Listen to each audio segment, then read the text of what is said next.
And he's registered there with 3 other females. I don't know if you want all their names.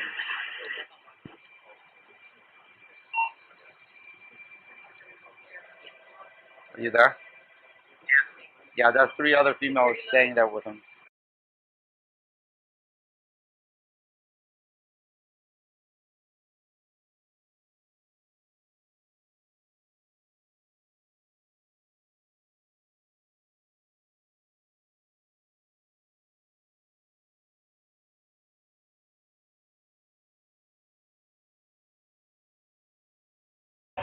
Checking with Wendy, Mara, and Marilou and Gloria.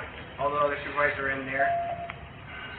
Checking with Wendy, Mara, and Marilou and Gloria. All the other supervisors are in there.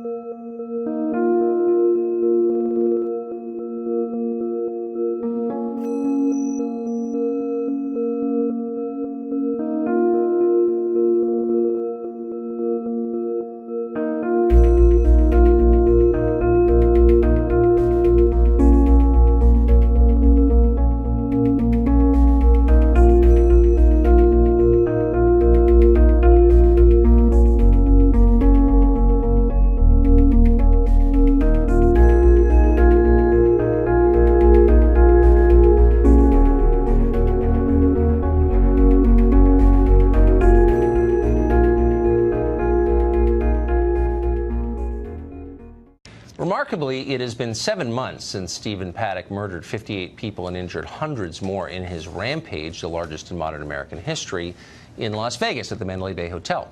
Now Vegas police have finally today released body cam footage from that night.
After the deadliest mass shooting in U.S. history, the Las Vegas Metropolitan Police Department closes its criminal investigation into 1 October. Single shooter, no conspiracy.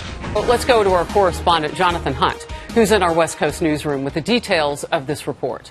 It is a disappointing end to a 10-month investigation that has left us no closer to uncovering a motivation for the massacre. For ourselves, we have asked why Las Vegas police have repeatedly obstructed our questions or been outright hostile to us. Weeks ago, they refused to provide answers to basic questions. Today, they made it impossible for us to get a filming permit on public land. Why is that? We have no idea, but it tells you something interesting. Was that the homicide division early on was pulled off this case. Now, homicide detectives normally investigate homicides and suicides because you don't know if a suicide is actually a homicide until it's investigated. Now, homicide detectives normally investigate homicides and suicides because you don't know if a suicide is actually a homicide until it's investigated. and he's registered there with 3 other females. I don't know if you want all their names.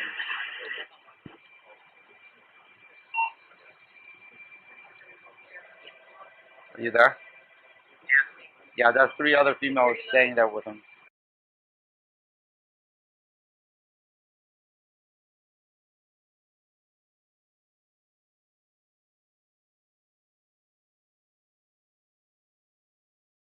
Chad Jenkins is a former FBI special agent. He joins us tonight for Perspective. Chad, thanks for coming on. Why now, and what does this mean? Well, Tucker, that's a great question. We don't know why it has taken this long.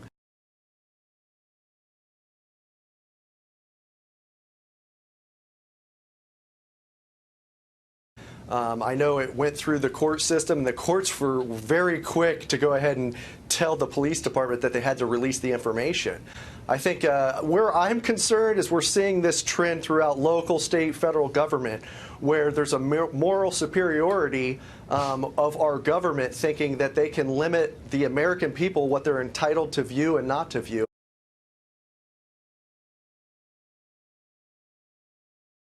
Well, it made almost no headlines, and yet a major piece of legislation was quietly signed into law a little over a week ago. President Obama signed a bill that allows the U.S. government to combat propaganda by creating its own. And that's really not to the police department's purview to make that decision. But here you have what they're saying is a single shooter crime in which the perpetrator is dead.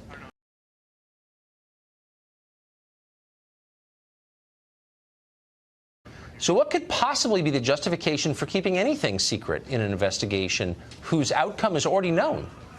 It was something called the Countering Foreign Propaganda and Disinformation Act of 2016. Oh yes, this bill, which was on the Senate side, sponsored by Ohio Senator Rob Portman, is designed to combat what is called foreign propaganda from organizations such as RT, China's CCTV, or Iran's Press TV. Here's why Portman says the bill is necessary. Quote, surprisingly, there is currently no single U.S. governmental agency or department charged with the national level deployment, integration, and synchronization of whole government strategies to counter foreign propaganda and disinformation. Well, there is now. That bipartisan bill will establish an interagency center housed at the State Department to coordinate and synchronize counter-propaganda efforts throughout the U.S. government.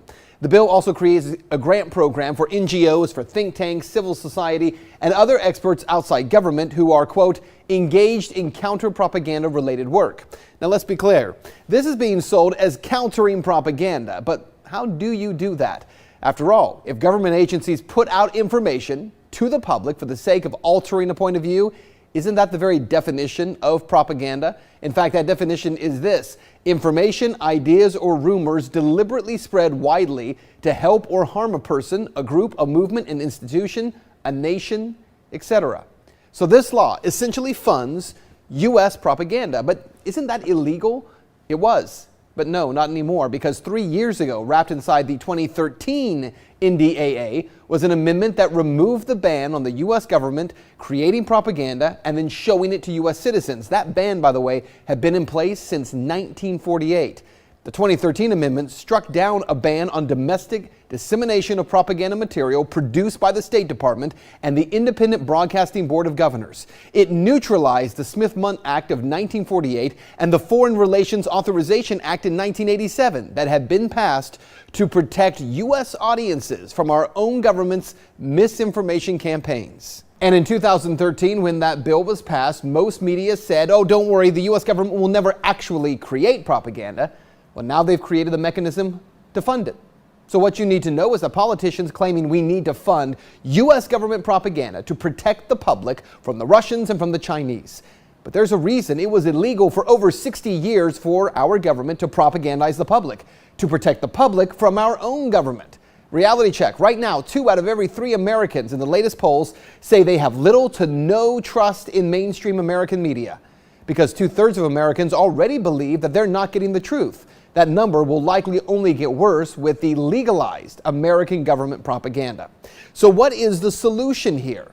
Well, how about media just tells the truth, just reports facts, does not act as an arm for political parties or for government institutions? If we want to combat propaganda, both foreign and domestic, then shouldn't we just inform the public rather than trying to control their views? That's Reality Check. Let's talk about it on Twitter. And he's registered there with 3 other females. I don't know, you want all their names.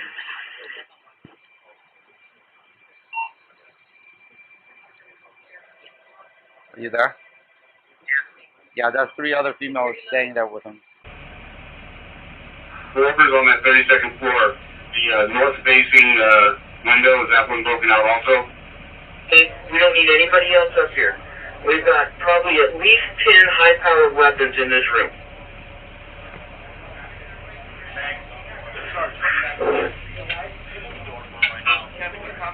It's on the 32nd floor.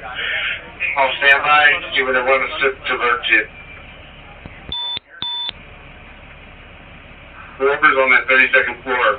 The north-facing window, is that one broken out also? Units moving to the 32nd floor. CP. Here, I can't put what direction this room is. Let me get to a window and see. Hey. You guys, there's a window that faces east. You have another broken window out that we're focusing on, but we just need to make sure if you guys are in there or not because there is a little bit of movement. You guys, there's a window that faces east. You have another broken window out that we're focusing on, but we just need to make sure if you guys are in there or not because there is a little bit of movement. It's clear. 1 suspect down. All officers are code 4.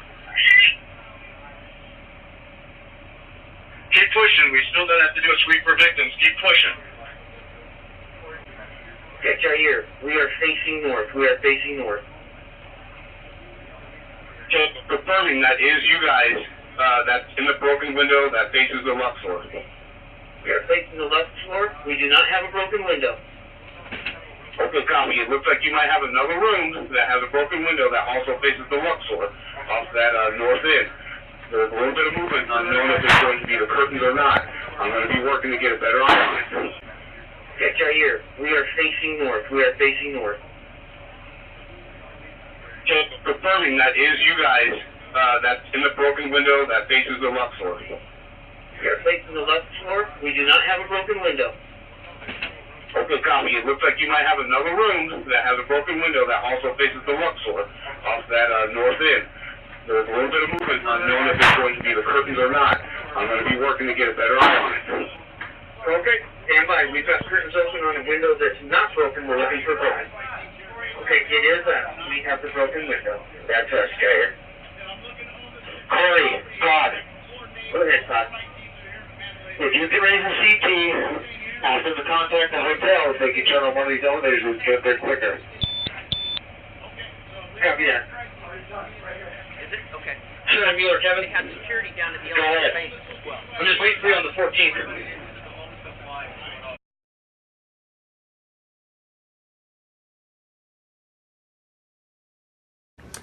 You're absolutely right. And I think in this specific instance, we see that being exploited by our government, and we see that across the board. Even from my former FBI days, some of the classification, I think it's nonsense to have all of this classification. But here you have what they're saying is a single shooter crime in which the perpetrator is dead. So what could possibly be the justification for keeping anything secret in an investigation whose outcome is already known? And then what that limits is the truth being known for the American public. And we'll never see the truth in all of the information that the American public should be privy to. Checking with Blakey, Mara, and Marilou and Gloria. All the other supervisors are in there. Of course, and it gives rise to suspicion and to alternative theories of the case, and it makes people dislike and distrust their government.